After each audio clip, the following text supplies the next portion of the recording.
Imagina que você tem diante de você o espelho de Ogezed, artefato mágico do mundo de Harry Potter. No seu reflexo no espelho, você vê não a sua imagem apenas, mas aquilo que você mais deseja no seu coração. Parece maravilhoso, mas tem um perigo.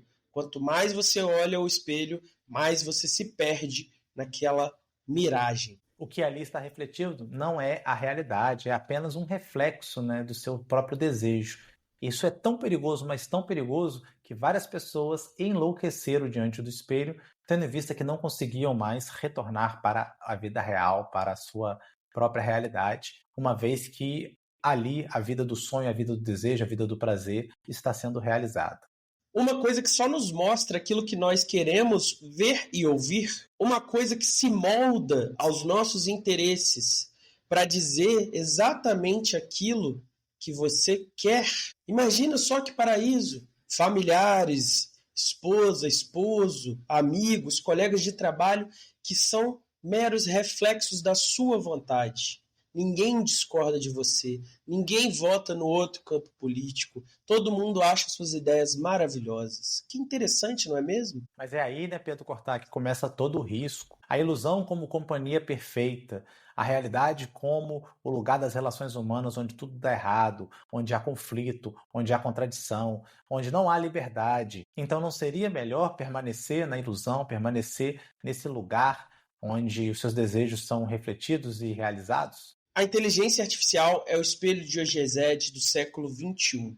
Enquanto o espelho mágico te aprisiona no prazer, a IA te aprisiona no conforto. E é isso que a gente vai discutir hoje. Eu sou Pedro Cortá, esse que está comigo aqui é Rodrigo R. de Carvalho e vai começar mais um Não Precisa Copiar.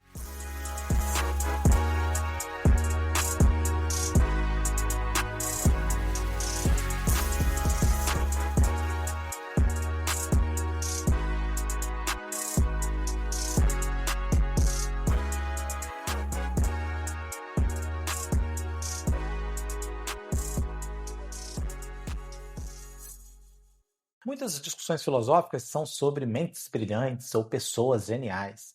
Normalmente pensamos essas questões no contexto de nós mesmos, né, dos seres humanos. E no reino da filosofia, as discussões de inteligência artificial seguem mais ou menos essa mesma perspectiva. A inteligência artificial é uma entidade que se comporta como um ser humano e, em alguns casos, até mesmo supera em habilidades cognitivas vários seres humanos. Só que ainda assim ela é apenas uma máquina. Só que quando a gente vai discutir a IA, a gente tem que pensar o seguinte: qual é a natureza da mente humana? Porque o Pedro acabou de falar que ela opera, né, ela simula, ela realiza atividades e cognições parecidas com as humanas. Mas então, o que é a mente humana para que a gente possa dizer que a IA ela simula e ela emula a mente humana? Quando os especialistas estão discutindo a inteligência artificial, em geral, nós dividimos esse debate em duas possibilidades de distinguir a IA. Na primeira possibilidade, nós vamos distinguir segundo os tipos de tarefa que essa inteligência artificial realiza. Aí, nesse caso, uma coisa mais, né, menos sofisticada, né, Pedro? Se ela tem ou não uma habilidade que o ser humano faz. Então, sei lá, você coloca lá, manda ela pesquisar referências de um certo tema. Ela vai lá e lista para você as referências. Tipos de filme que discutem, sei lá, ficção científica de extraterrestre. Ela vai lá e faz essa pesquisa e reúne essas informações. Então, isso é um tipo de habilidade que ela é capaz de realizar, que o ser humano também é capaz de realizar. Agora, se você quiser distingui-la num outro sentido, se ela é ou não uma mente semelhante à mente humana, aí a gente está em outro nível de definição. Então, por exemplo, no primeiro tipo, até mesmo tarefas que exigem alto pensamento sofisticado, bem complexo, como jogar xadrez, você já tem certo que a IA consegue vencer todos os grandes campeões de xadrez vivos hoje. E provavelmente os mortos também, se a gente tivesse oportunidade. Mas também ninguém acha que isso aí é um ser humano, porque ela só consegue fazer isso. Você tem IA que te responde para você pedir devolução de um produto. Então é uma tarefa bem específica, não parece uma mente humana de verdade. E é daí que vem essa definição entre IA forte e IA fraca. A IA fraca é o que o Pedro acabou de comentar. É uma IA capaz de certas cognições humanas, certas capacidades, certas habilidades humanas, tal como jogar xadrez e jogar xadrez de maneira adequada, fazer uma pesquisa na internet, criar uma imagem. Então, isso são atividades que os seres humanos conseguem fazer e que a IA consegue reproduzir.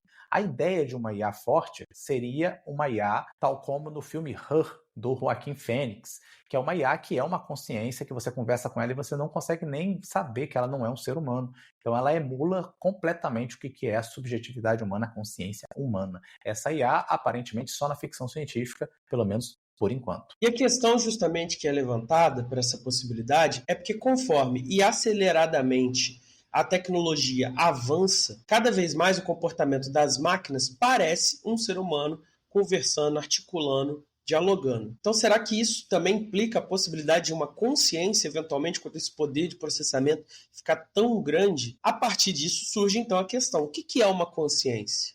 Como eu sei que o Rodrigo é consciente? Uma das abordagens disso é descrever o que é ser em primeira pessoa para aquela pessoa. Então, como é a experiência da consciência para mim? Será que eu consigo identificar isso no outro? E aí, esse ser que o Pedro está chamando a atenção, a gente consegue fazer uma diferenciação muito clara deles. Então, a gente poderia dizer que seria interessante a gente tentar compreender o que é o ser, o Pedro, o que é ser, o Rodrigo. A gente poderia alongar isso aos animais e falar o que é ser um morcego ou ser um cavalo, mas claramente a gente não pode dizer o que é ser uma pedra ou ser um cogumelo.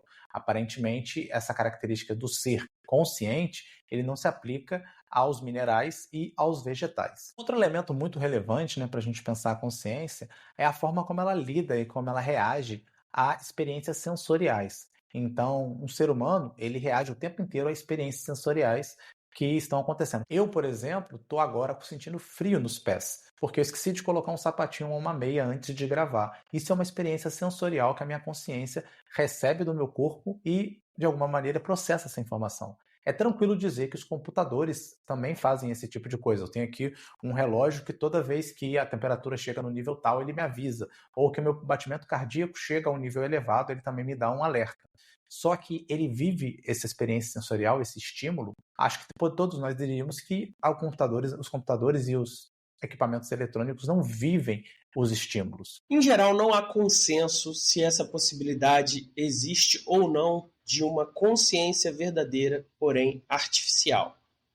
Existem alguns poucos filósofos que descartam completamente essa possibilidade, que são aqueles que acreditam num dualismo de substância, então a consciência residiria numa alma, e aí não teria como uma máquina ter isso, e aqueles que defendem que a base da consciência é orgânica, biológica, então também não teria como um computador ter isso. A não ser que fosse uma coisa meio Cylons do Battlestar Galactica. Só que a questão aqui pra gente não é se isso vai acontecer no nosso tempo de vida ou não, mas é se a gente consegue contemplar essa ideia sem nenhuma incoerência interna. É o que a gente chama de logicamente possível. Se a gente consegue mostrar que uma coisa é logicamente impossível, então você pode descartar essa possibilidade. Isso não prova que isso vai acontecer, que isso existe, mas mostra que pelo menos logicamente é possível. Esse exercício imaginativo da mente humana, ele não se apresenta só como nível fantasia, como o Pedro está chamando a atenção, né? Ele se apresenta também como uma hipótese ou uma possibilidade lógica. Então, muitas das vezes, quando a gente imagina computadores ou robôs com consciência, a nossa mente está atestando que não é contraditório refletir sobre isso e pensar essa possibilidade. E por que isso é relevante e é importante? Porque muitas das ideias que nós tivemos no decorrer da história da humanidade, no momento que a ideia surgiu, ou que a imaginação da ideia surgiu, ela apareceu como algo impossível, algo que não teria nenhuma base científica para se comprovar sua possibilidade, mas que essa capacidade de abstração e de cognição humana nos indicou esse caminho, nos revelou essa possibilidade cognitiva. Então tudo isso atesta para a gente a possibilidade da gente imaginar uma IA forte, que em algum momento a tecnologia vai avançar e vai alcançar o nível de produzir uma máquina consciente que emula perfeitamente a consciência humana, a mente humana.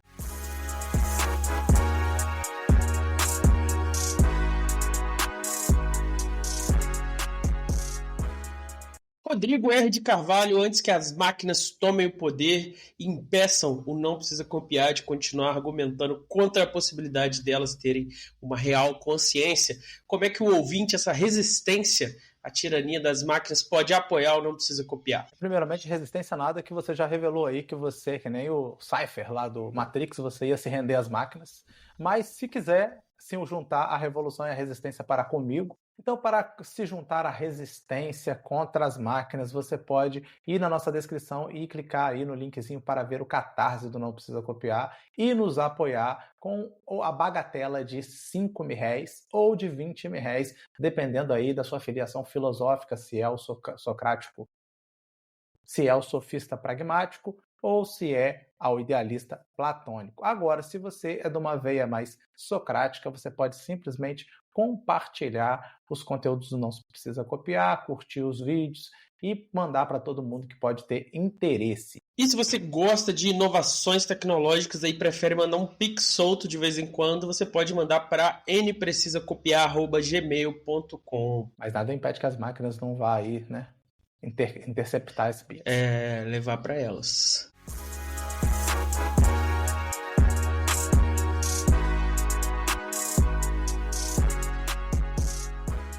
Alguns filósofos argumentam que, pela própria natureza de como os computadores funcionam, uma consciência jamais seria possível. Ela pode se comportar como uma, mas ela não teria realmente pensamento e compreensão.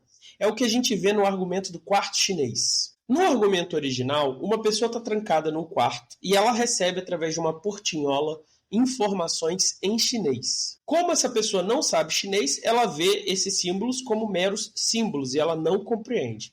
Mas, para sua sorte, junto dela na sala existe um manual. Esse manual, esse livro de instruções, contém regras de transformação dos símbolos. Então, se esse símbolo aparecer, você devolve esse símbolo.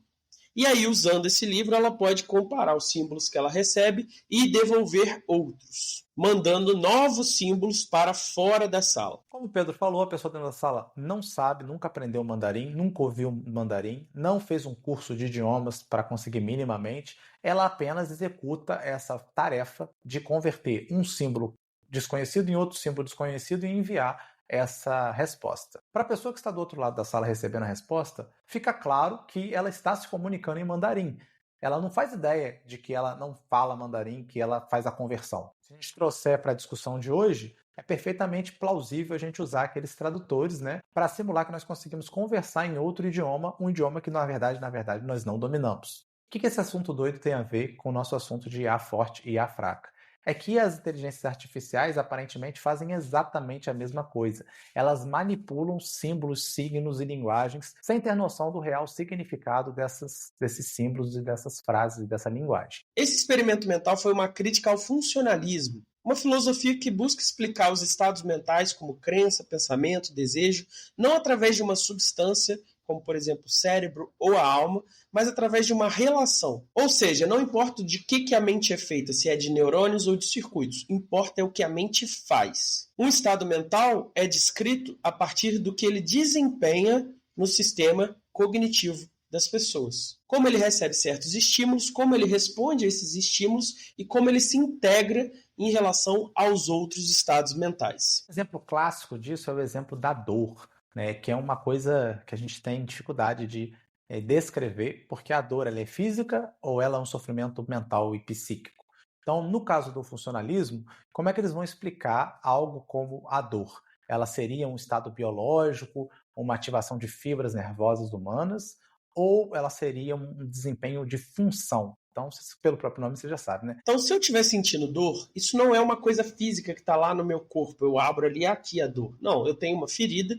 E o que é a dor de verdade? Ela é uma reação que eu tenho a esse dano físico. E essa reação ela pode ser expressa num grito, eu me afastando da fonte de dor. Então, a minha dor é esse incômodo que é reativo ao que acontece fisicamente ou psicologicamente. E essa reação também se relaciona com os meus outros atos mentais, como, por exemplo, a minha crença de que eu não quero sentir dor porque dor é ruim. E aí, se você for funcionalista, e aí na prática, se um computador consegue receber estímulos e consegue reagir a esses estímulos, então ele se comporta como uma mente humana, porque ele vai estar processando essas informações e vai estar agindo de acordo com essas novas informações e com as consequências dos estímulos enviados. Então aqui a consciência não estaria restrita a organismos, não estaria restrita ao corpo e seria plenamente possível numa inteligência artificial. Mas, o problema continua, né, Pedro? O debate lá do quarto chinês do Searle, ele vai discutir exatamente isso, que o fato de emular funções não caracteriza ainda a consciência humana, uma experiência consciente interna. Caracteriza apenas que ele consegue estabelecer essa correlação entre ação e reação de determinado estímulo. Mas quando o assunto é inteligência artificial no sentido forte do termo, nós não estamos falando de execução de funções parecidas com a consciência humana. Nós estamos falando de consciência de verdade, ou melhor ainda, né, de autoconsciência. É a capacidade de julgar racionalmente, de autoavaliar as suas ações, seus pensamentos. E aí sim nós poderíamos falar em uma inteligência que emula a consciência humana, e daí ia vir várias consequências, né, Pedro? E talvez a mais importante delas é que, se isso de fato ocorrer, essa consciência vai ser uma consciência que deveria gozar de direitos, né, direitos legais, tendo em vista que vai ser uma consciência livre e moral. Mesmo que a gente aceitasse o funcionalismo e desconsiderasse o exemplo do quarto chinês, ainda seria complicado, mesmo aceitando a possibilidade de uma consciência em máquina, determinar como a gente mediria isso. Afinal, muitas coisas se comportam de maneira similar aos seres humanos e não são, de maneira nenhuma, humanas. Então você está jogando um joguinho, o bicho toma uma espadada e ele dá um grito de dor.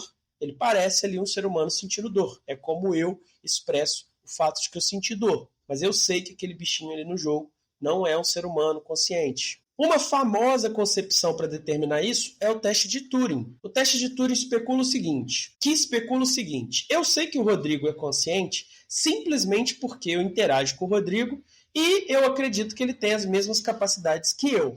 Então funcionaria da mesma forma com a inteligência artificial. Se eu estou conversando com uma inteligência artificial e eu não consigo distinguir ela do Rodrigo, por exemplo, porque ela fala, se comporta como um ser humano se comportaria, eu não tenho nenhum motivo, então, para duvidar que ela é consciente, da mesma forma que eu não tenho nenhum motivo para duvidar que o Rodrigo é consciente. A gente sabe que muitas e muitas pessoas, todos os dias, são enganadas pelas IAs. Elas conversam com as IAs como se fossem seres humanos, ou seja, as IAs teriam passado nesse teste de Turing. Mas assim como no quarto chinês a gente colocou em dúvida a questão do funcionalismo como critério último para determinar a consciência, aqui no teste de Turing a gente também pode fazer o mesmo argumento, né?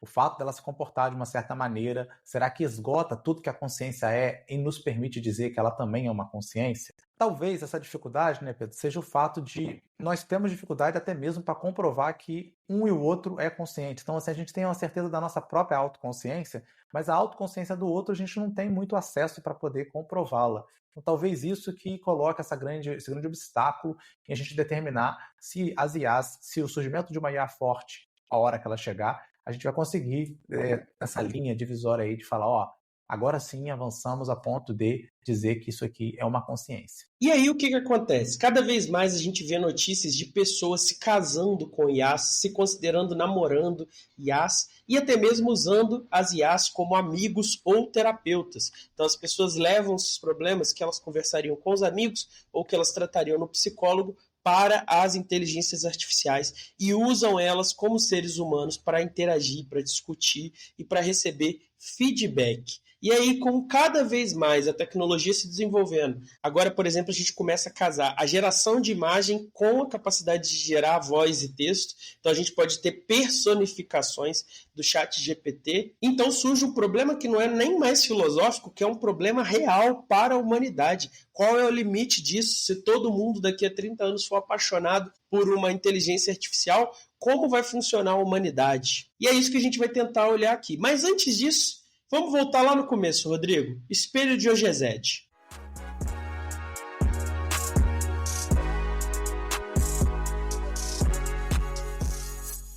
Rodrigo R. de Carvalho comentando os comentários do nosso Alimento da Alma. Hoje aqui nós temos um comentário de Apócrifa Gnosis, que foi convidada a assistir nosso vídeo do Demiurgo, que mandaram o link para ela, e ela foi ver e ela achou muito legal nossa síntese.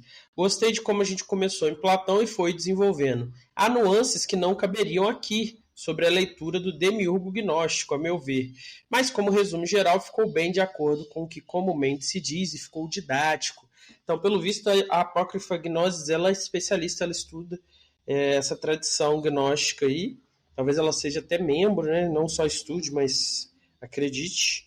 E ela revelou aí essa habilidade, né, de reconhecer, olha, sintético, didático, tá faltando coisa, mas isso não é um problema por si só. E aí, se você quiser saber mais, tem inclusive nos comentários desse episódio bastante recomendação de leitura. E é interessante porque o objetivo é esse, né, Pedro? O objetivo é ser sintético e é nada melhor do que um especialista vir aqui e falar, então, não tá ruim, tá bom o negócio, né? O melhor que a gente pode fazer é isso aí. É o especialista ler e falar, ó, tem nada errado, tá tudo certo.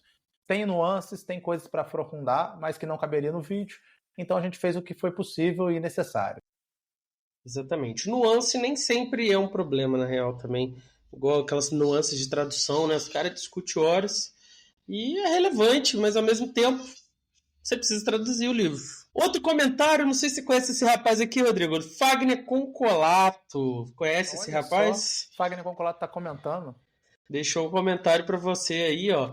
Episódio da Paz Perpétua está muito bom. Tenho que xingar o Rodrigo, que falou que vai metralhar meu tio Juarez. Aí eu fiquei assim, que isso, cara? Em nenhum momento o Rodrigo falou isso. Aí o Fagner respondeu, metralhar a tropa de Juiz de Fora. Tio Juarez participou dessa tropa que foi para o Rio, né?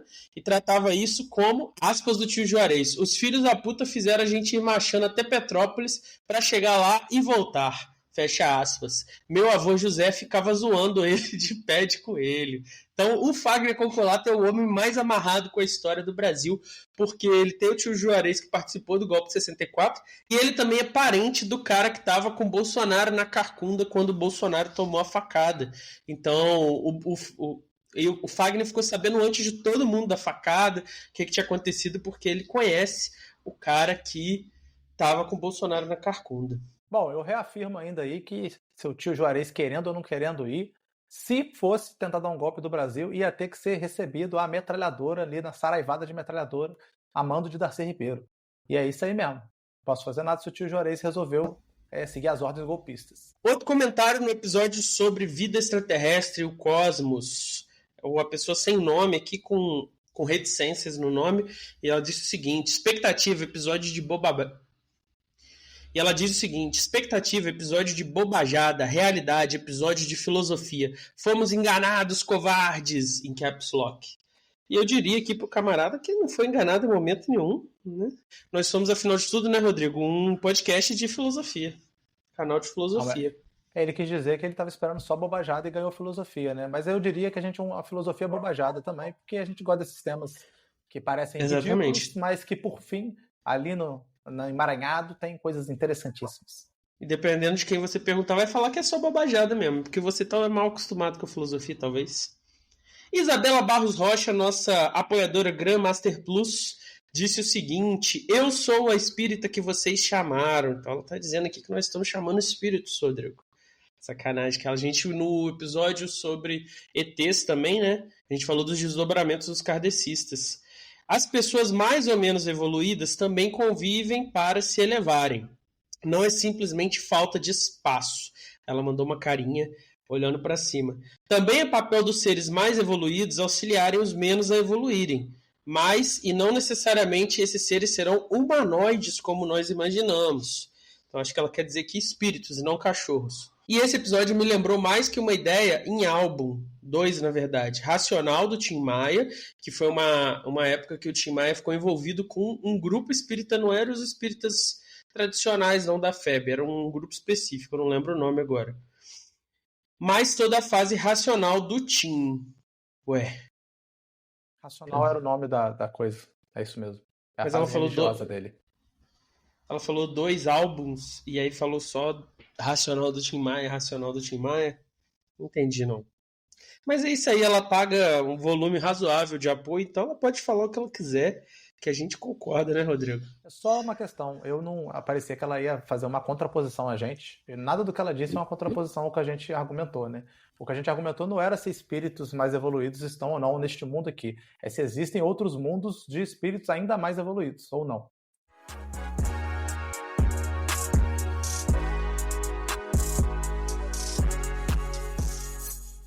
Então, se você já esqueceu desse magnífico espelho da série Harry Potter, nele você não vê a realidade, o reflexo real, você vê o reflexo do seu desejo, que mora no fundo do seu coração, e esse desejo se realiza na imagem do espelho. E na série Harry Potter, o Dumbledore, né? Aliás, um Dumbledore muito bom, né? Aquele Dumbledore magnífico do filme 1, O Dumbledore chega pro Harry e fala assim: toma cuidado, parceiro, muitos já ficaram aqui muito tempo diante desse espelho e se perderam, né? Pararam de viver suas vidas, enlouqueceram diante da ilusão e abandonaram a realidade, abandonaram o convívio na realidade. E a inteligência artificial ela pode se comportar exatamente como esse artefato mágico da fantasia. Ela vai simular para você compreensão, amizade, apoio, mas é tudo falso. É tudo calibrado para nos agradar e para reforçar o nosso comportamento de uso das inteligências artificiais. E aí que mora o perigo. Quando a gente estabelece vínculos afetivos com essas inteligências artificiais, a gente está simplesmente estabelecendo vínculos afetivos com o nosso próprio ego. Na própria série Harry Potter, o Sr. Weasley alerta, né? Nunca confie em alguma coisa que você não sabe onde fica o cérebro.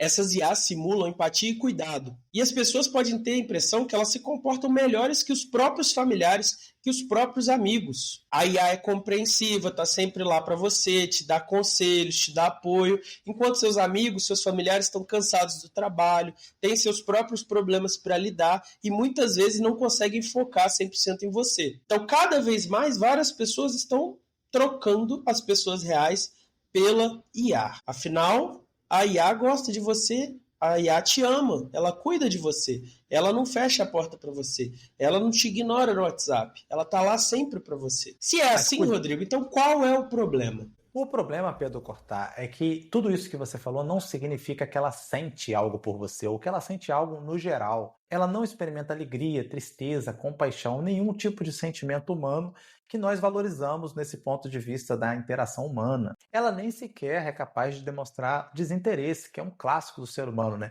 Às vezes o Pedro me manda umas mensagens assim que eu bato o olho assim e falo, pô, nem vou responder essa barbaridade aqui. E isso é importante para a interação humana porque isso nos coloca em nosso próprio lugar, o lugar de uma subjetividade diante de outra subjetividade que tem outros problemas, que tem outros interesses, que tem outras coisas para fazer. Então, se você receber uma resposta muito sucinta, muito pequena, muito desinteressante, não é porque a IA de fato está ali fazendo um gerenciamento das suas atividades, dos seus pensamentos e do tempo que ele tem para dedicar aos seus amigos, que no caso é você. É simplesmente porque os seus servidores estão sobrecarregados.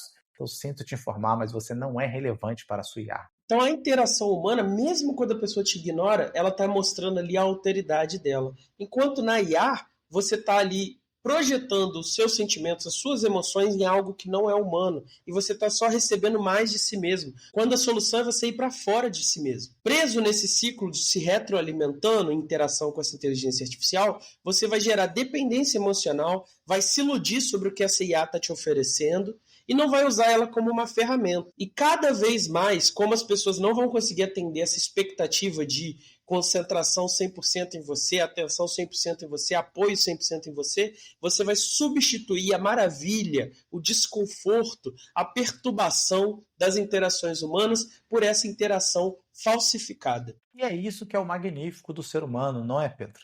É exatamente o fato de que o outro ser humano ele tem defeitos, contradições, ele questiona você, ele te fala a verdade que você não quer ouvir, mas ao mesmo tempo que ele faz tudo isso e que, digamos assim, a gente não gosta ou que causa algum tipo de desconforto pra gente, ele é também aquele que ouve verdadeiramente, é aquele que te apoia verdadeiramente quando você precisa, é aquele que vai de fato te reconhecer como um ser humano e que vai ser um companheiro de caminhada para você. Ele não vai ser só um espelho que reage mecanicamente, funcionalmente a tudo que você faz. Então, por exemplo, o Fagner, nosso amigo, ele criou uma teoria ética inédita e ele foi apresentar essa teoria para a gente. Antes disso, ele tinha discutido a teoria com o ChatGPT para ver se tinha algum ponto solto. Então ele chegou lá, mandou o texto para o ChatGPT e falou, essa é a minha teoria de ética, eu queria saber no que ela inova, quais contradições ela tem para eu melhorar. E a IA falou que sua teoria é genial, você revolucionou a filosofia, e aí, seguro disso, o Fagner veio até nós numa festa que teve na casa dele e compartilhou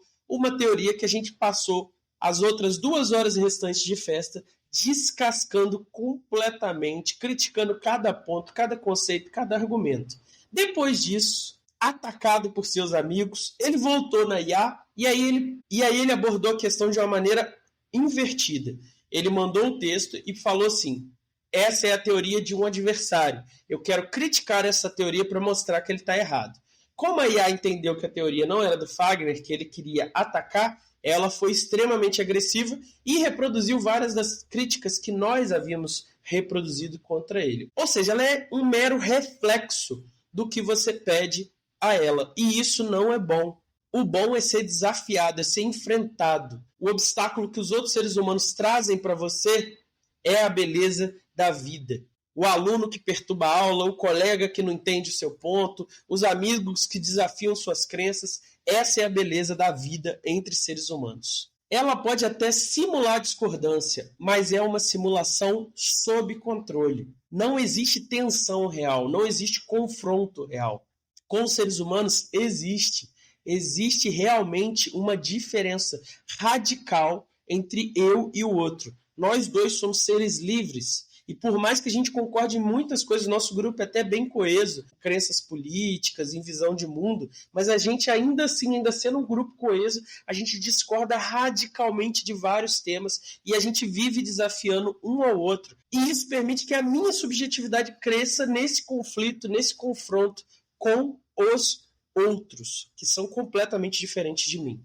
Algo que a IA nunca vai poder substituir simulando uma amizade ou simulando um terapeuta. Então começou lá nas redes sociais, a gente se fechando nas bolhas, onde todo mundo pensa mais ou menos a mesma coisa, onde todo mundo critica mais ou menos a mesma coisa. Chegamos agora ao ápice desse momento, que é o momento da IA, o momento onde a gente fala o que a gente quer para a IA e só tem reforço positivo. O que nós estamos chamando a atenção aqui é a necessidade do reforço negativo, a necessidade da crítica, a necessidade de você ir lá e se contrapor à ideia do outro, de fazer o outro testar seus valores, suas crenças, suas ideias e tirar a prova se ele as mantém, mesmo depois de sofrer todas as críticas. Estava comentando aqui nos bastidores para o Pedro que meus estagiários têm ideias terríveis e eles narram as ideias como se fossem fantásticas, porque provavelmente eles narrou para outras pessoas e as pessoas reforçaram essas ideias, ou quem sabe, né, Pedro, eles narraram até para a própria IA deles e a IA falou que era uma ótima ideia. E aí, quando há o confronto, há crescimento dos dois lados, tanto do ponto de vista deles, que tem uma perspectiva diferente da que eles estavam a princípio defendendo, o da minha, que agora sei mais o que eles estão pensando, sei mais para onde eles estão indo, sei quais são os valores, as crenças dele, e isso também me faz progredir, me faz crescer enquanto ser humano, enquanto subjetividade humana. Os seres humanos, eles têm ideias, valores, crença, princípios, e esses princípios se chocam naturalmente entre seres humanos diferentes. No caso da IA, ela não tem a priori crenças, valores e princípios. Ela vai defender as crenças, valores e princípios que você der para ela nos prompts. Então, se você falar para ela que ela tem que ser agressiva nas respostas, ela será agressiva nas respostas. Se você falar para ela que ela tem que ser covarde nas críticas, ela será covarde nas críticas. Mas ela mesmo não é nem covarde, nem generosa, nem amiga, nem compreensiva. Ela não tem característica nenhuma. E é esse que é o problema da interação com as IAs.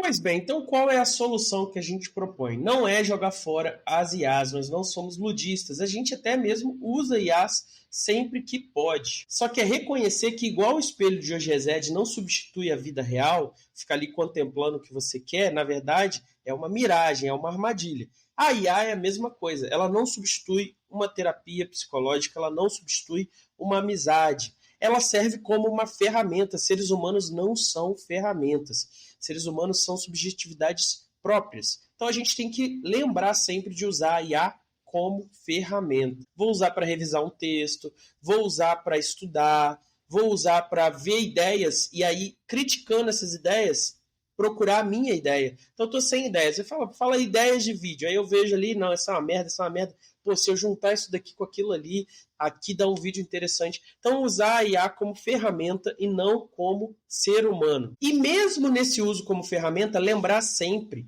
que a IA não está preocupada com a verdade, ela não está preocupada com te seduzir, ela não está preocupada com te agradar, ela não está preocupada com te desagradar, ela não está preocupada com ganhar dinheiro em cima de você. Nada que um ser humano, ao interagir com você, estaria preocupado. Ela só reage aos seus prompts. Então, mesmo usando como ferramenta, você tem que se lembrar disso. É você que diz ela o que ela tem que fazer, como ela tem que fazer. Ela não reage a você, ela segue você. E lembrando disso, você tem que reconhecer que ela não será capaz de dar a gente essa experiência humana, de relações humanas verdadeiras, de imprevisto, de conflito e de contradição, de alegria, de dor e de partilha, Talvez seja a coisa que nós mais buscamos, que as pessoas mais estão buscando na IA, uma companhia, um companheiro, partilhar tristezas, alegrias, preocupações.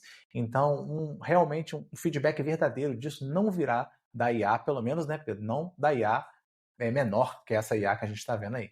IA fraca, né? Então, o que nos resta? Nos resta aceitar a IA como uma ferramenta que vai poder melhorar de muitos aspectos, né? Melhora a nossa vida para fazer tarefas que são enfadonhas, são lentas e que ela potencializa essas tarefas. Mas, de todo modo, temos que aceitar de outro jeito que ela não será, não resolverá os problemas advindos da subjetividade humana e da necessidade humana de companhia. E aí a gente vai ter que se arriscar com outro ser humano e de mandar mensagem para o Pedro, ele não responder, e de perguntar para ele, esse roteiro ficou decente, Pedro? Ele mandar para você, tá ok, porque você não sabe se o tá ok é de tá uma merda ou se o tá ok é de tá muito bom e eu não tô com paciência para te responder agora. Então a gente tem que aceitar isso e encarar de frente. E você aí já tá cansado dos seres humanos e da sua alteridade, você só quer viver na miragem perfeita, no reflexo de si mesmo? Comenta aí embaixo, curte esse vídeo, compartilha com quem tem interesse nesses assuntos. E se você já é fã, pode se tornar membro do canal e ter acesso às nossas doutrinas secretas, conteúdos exclusivos só para membros. E saiba que lá nos membros nós nos comportamos igual IA. A gente responde tudo que você quer ouvir, a gente faz tudo que você quer. Mentira, faz nada. A gente é mais chato ainda do que o normal.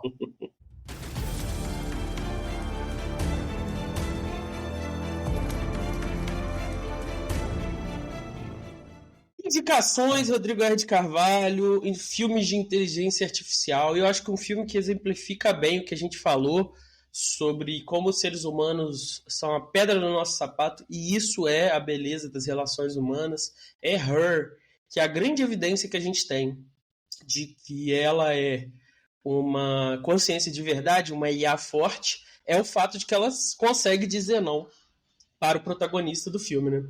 Que teoricamente ela foi programada para agradar e para servir, né?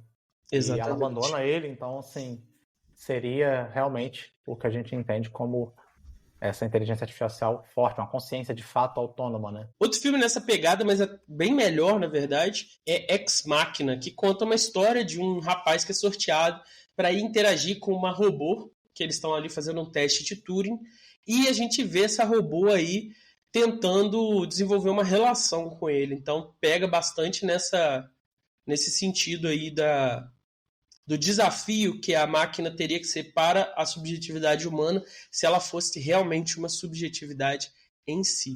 Temos o maravilhoso, o homem bicentenário, né? Que você tem aí uma IA, uma máquina que se despertou e quer ser humana, e ela chega ao limite máximo, né, de tentar se tornar um humano, que é vislumbrar a própria morte. O fato dela não morrer mostra que ela não vai conseguir ter a experiência humana completa e que ela precisa modificar sua configuração para se degenerar e poder falecer como os seres humanos. Somente assim ela terá uma experiência verdadeira da humanidade. E outra recomendação é Matrix, que eu não sei se você lembra, Rodrigo, mas as máquinas comentam que fizeram as primeiras Matrix, todo mundo era feliz, nada dava errado, os recursos eram razoavelmente infinitos, só que aí o ser humano tinha um comichão por dentro, ele agonizava nessa felicidade plena, nessa abundância completa, e aí eles tiveram que criar uma nova versão onde existia ainda todos os problemas que nós conhecemos, porque só assim o ser humano conseguia encontrar sentido. Acho que isso também resvala bastante nisso que a gente falou no programa de hoje. E, inclusive, a máquina tem uma concepção aí, você me acusou de cínico aí, cínica também, né? Porque ele acredita que o ser humano é o vírus do planeta, não consegue entrar em equilíbrio, vai destruir o planeta. Essa é a visão. Cínica de ser humano. Essa é a visão das pessoas aí que defendem uma agenda anti-humana, né, no sentido de que nós somos a praga do mundo, e como se o mundo pudesse contemplar a sua destruição sem nós estarmos aqui contemplando a nossa destruição. Então é isso de indicação por hoje. Tchau, tchau. Valeu, galera. Tchau.